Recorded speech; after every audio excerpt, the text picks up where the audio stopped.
नमस्ते दोस्तों। आज सुनिए, खरा सोना है मेरी बहू। पूरन ने चैन की सांस ली। साल भर से वह परेशान था। वह दो पाटों के बीच पिसा जा रहा था। एक पाट थी माँ और दूसरा थी पत्नी। पूरन इकोनॉमिक्स में एमबीए था और एक एमएनसी में सीनियर एनालिस्ट की जॉब पर था। वह अल्मोड़ा का निवासी था, पर उसकी शिक्षा दीक्षा इलाहाबाद में हुई थी। अब यही के ब्रांच में उसे नौकरी मिल गई। पिता का देहांत बचपन में हो गया था। माँ अभी भी पहाड़िन बेटी थी। पति की अकाल मौत के बाद वह इकलौते बेटे को लेकर इलाहाबाद चली गई। उसने एक स्कूल में नर्सरी में आया का काम करके बेटे को उच्च शिक्षा दिलाई। पढ़ाई पूरी करने के बाद बेटे को नौकरी भी मिल गई। 2 साल पहले एक सुंदर लड़की देखकर माँ ने उसकी शादी भी कर दी। पत्नी का नाम तारा था। उसका पिता सचिवालय में विभागाध्यक्ष था। तारा हर दृष्टि से सुंदर थी। उसने हिंदी में प्रथम श्रेणी में एमए किया था। गृह कार्य में वह अधिक कुशल नहीं थी। पहाड़ी रीति रिवाज, खान पान, भाषा आदि से भी वह अपरिचित थी, क्योंकि उसके पूर्वज 3 पीढ़ी पहले लखनऊ आ बसे थे। अब तो वे पहाड़ों पर सैलानियों की भांति ही जाते थे। शादी के बाद तारा का 1 साल आनंद से बीता। वह कभी इलाहाबाद में रहती, कभी अपनी माँ के पास लखनऊ चली जाती। सास बहू दोनों ही एक दूसरे को तौल रही थी, आपस में तालमेल बैठाने का प्रयत्न कर रही थी। साल भर बाद जब जमकर साथ रहने का अवसर आया, तो दोनों एक दूसरे की कसौटी पर खरी नहीं उतरी। माँ का पहले से पूरन पर पूरा अधिकार था। 7 फेरे पड़ते ही जैसे किसी ने उसके अधिकार को चुनौती दे दी थी। उसे लगता जैसे बेटे पर उसकी पकड़ ढीली होती जा रही है। वह उसके हाथ से निकला जा रहा है। उसकी ओर कम ध्यान देता है, उसकी कम सेवा करता है, फुजूल खर्ची अधिक करता है और रात देर तक जाग जाग कर अपना स्वास्थ्य चौपट कर रहा है। माँ को रात बहुत देर से और बहुत कम नींद आती। पास के कमरे से पूरन और तारा की गुटुरगु देर रात सुनाई पड़ती रहती। माँ करवटें बदलती रहती और गठिया के दर्द को सहती रहती। माँ ने सोचा था कि बहू के आ जाने पर वह पलंग पर बैठी राज करेगी। उधर तारा की सबसे बड़ी कसक यह थी कि पूरन उसे कहीं हनीमून के लिए नहीं ले गया था। शादी जिंदगी में एक ही बार तो होती है। पूरन चंद उसे माँ के कारण ही हनीमून के लिए नहीं ले गया था। कहता रहा, माँ अकेली कैसे रहेगी। तारा सोचती, माँ कोई बच्चा है कि उसे बंदर उठा ले जाएगा। पति न हुआ, दूध पीता बच्चा हो गया, जो हर समय मिमियाता रहता है, हर समय माँ का ही गुणगान करता रहता है। माँ की सेवा, माँ का त्याग, माँ का परिश्रम, कौन माँ अपने बच्चे के लिए यह सब नहीं करती। पशु पक्षी भी अपने बच्चों का ध्यान रखते हैं। माँ को जब देखो तब पहाड़ी गांव वाले व्यंजनों की रट लगी रहती है। उसने कई बार कहा है कि वह बनाना नहीं जानती, नहीं उसे पसंद है, पर वह उन्हीं के गुण गाती रहती है। लखनऊ में तो तारा रोज शाम को घूमने निकल जाती थी, सहेलियों के साथ या भाइयों के साथ। यहाँ शाम को बोर होती कितने कितने दिन हो जाते। फिल्में देखे, शॉपिंग किए, घूमने गए। क्यों? कारण वही, माँ का पुछल्ला। माँ बोर न हो, पत्नी भले ही बोर होती रहे। टीवी या मोबाइल पर आखिर कितना कुछ क्या देखा जाए। हाथ पैर मारने के बाद तारा को एक प्राइवेट स्कूल में नौकरी भी मिल गई। माँ चाहती कि बेटा दिन भर का हारा थका आता है, घर पर आराम करे। पत्नी जानती थी कि दफ्तर में कोई चक्की तो पीसता नहीं है। माँ का मन करता है कि वह भी उन लोगों के साथ जाए, कोई जान पहचान का मिले तो बता सके कि यह मेरा बेटा पूरन है और यह उसकी बहू। पर सिनेमा हॉल में 3 घंटे बैठे रहना उसके बस का नहीं। बिना ऑटो के 2 कदम भी चलना उससे भी कठिन है। फिर ऑटो में 2 व्यक्ति बैठते हैं, 3 नहीं। तीनों को जाना होता तो टैक्सी करनी पड़ती। शॉपिंग में माँ की पसंद आधुनिकाओं के लिए कोई अर्थ नहीं रखती। दृष्टि क्षीण होने के कारण वैसे भी वह ठीक रंग या डिजाइन नहीं आंक पाती थी।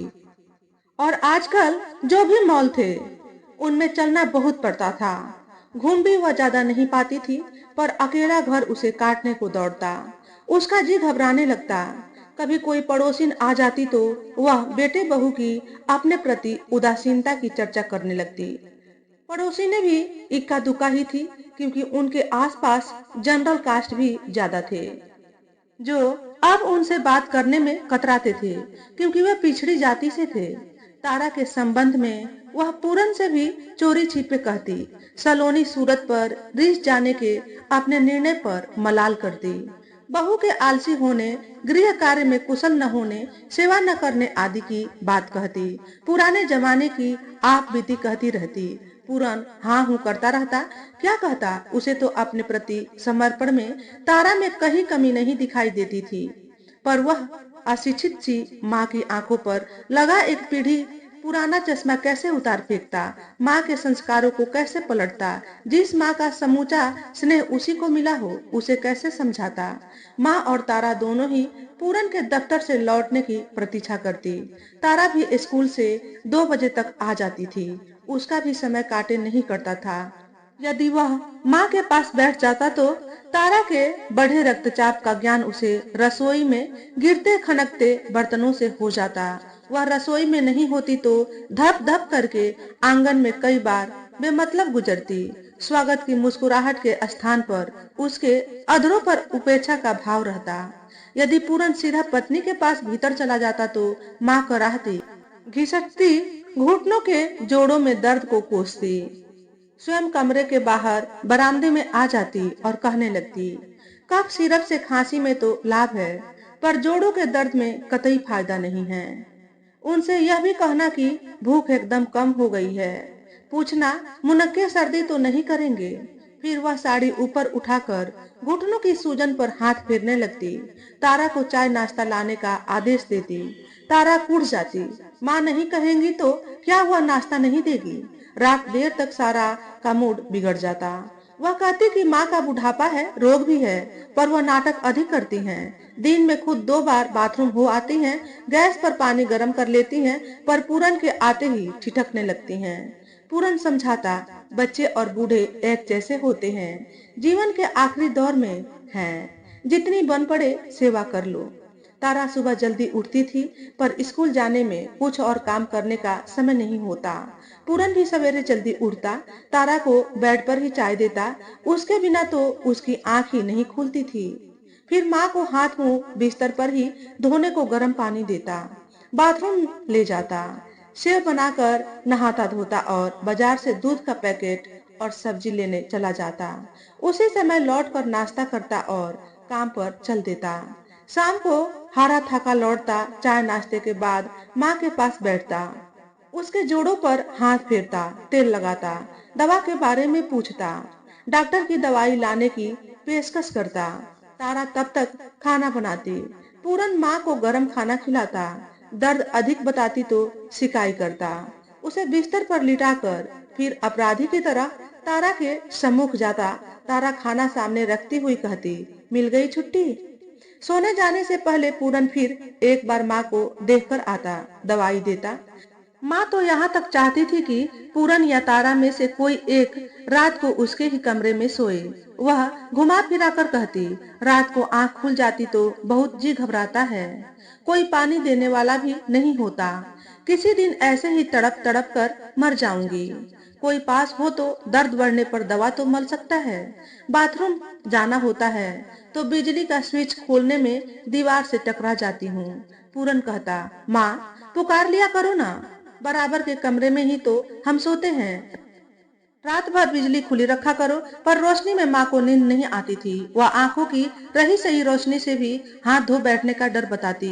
पूरन की अपनी जिंदगी जैसे कुछ रह ही नहीं गई थी, भरसक दोनों की सेवा करता था, पर कोई भी उससे संतुष्ट नहीं था। तारा के लिए कपड़े लाता तो माँ का मुंह टेढ़ा हो जाता, मेरे लिए भी कफन ले आया होता, बढ़िया महंगी दवाएं तो लाता नहीं है। और तारा को सदा शिकायत रहती, तुम्हारा सारा वेतन माँ की दवा दारू पर खर्च हो जाता है और मेरे लिए हाथ तंग। पूरन के अपने शौक तो जैसे हिरण हो गए थे। उसका जी करता वह दोस्तों में बैठे गपशप करे, जब घर पर कम रहता तो चिकचिक भी कम सुनने को मिलेगी। आखिर कहता भी तो किससे, करता भी तो क्या, फिर कौन दर्द बांटता है। साल भर में पूरन टूट सा गया। दिन भर दफ्तर में खपता और शेष माँ व पत्नी में खप जाता। सास बहू का माध्यम बने बने तो वह पीसता चला जाएगा। उसे लगा वह अब अधिक नहीं निभा पाएगा। एक शाम दफ्तर से लौटते समय मोहल्ले के बाहर पार्क का जंगला पकड़कर वह 2 मिनट के लिए रुक गया। बच्चे खेल रहे थे, किलकारी मार रहे थे, दौड़ रहे थे। सबसे अधिक भीड़ झूलों पर थी। तभी उसकी दृष्टि शीशा पर संतुलन करती 2 छोटी लड़कियों पर पड़ी। स्थिर स्तंभ पर लंबा तख्ता लगा हुआ था। एक लड़की एक छोर पर और दूसरी लड़की दूसरे छोर पर बैठी थी। तख्ता किसी पंछी के पंखों की तरह हवा में लहरा रहा था। एक लड़का पास में खड़ा था। वह कभी एक छोर पर बैठ जाता, कभी दूसरे पर। जिस छोर पर वह बैठता वह नीचा हो जाता और दूसरा हल्का होने के कारण अनायास ऊपर उठ जाता। ऊपर जाती लड़की चीख पड़ती। लड़का खुश होकर ताली बजाता, हंसने लगता। वह कूद पड़ता तो फिर संतुलन हो जाता। वह बारी बारी कभी इधर के कभी उधर के छोर पर बैठकर संतुलन बिगाड़ देता। जिधर वह बैठा होता उस छोर की लड़की स्वयं को सुरक्षित महसूस करती। दूसरी लड़की को अकस्मात ऊपर उड़ जाने से गिरने का भय रहता। पूरनचंद विचार में डूब गया। यही स्थिति तो उसकी है। माँ के पास बैठता है तो पत्नी तो डोलने लगता है और पत्नी के पास रहने में मातृत्व तो डगमगाने लगता है। यदि वह हट जाए, किनारा कर जाए तो दोनों संतुलित रह सकती हैं। उसे लगा कि असंतुलन का कारण यही है। रात भर वह कुछ सोचता रहा। अगले दिन उसने 1 माह की छुट्टी ली और मुंबई में एक मित्र के पास जाने का कार्यक्रम बना लिया। घर पर उसने कह दिया कि उसका मुंबई में तबादला हो गया है। फिलहाल अकेला जाएगा। मुंबई में मकान आसानी से नहीं मिलता। जब मकान की सुविधा हो जाएगी तब माँ व पत्नी को भी ले जाएगा। माँ परेशान हो गई। पूरन के बिना कैसे काम चलेगा? कौन उसकी सेवा करेगा? बोली, बेटा, तबादला रुक क्यों नहीं सकता?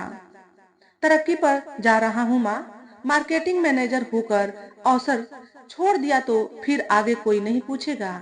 सारी जिंदगी एनालिस्ट में सड़ते रहना पड़ेगा। तारा अलग परेशान थी।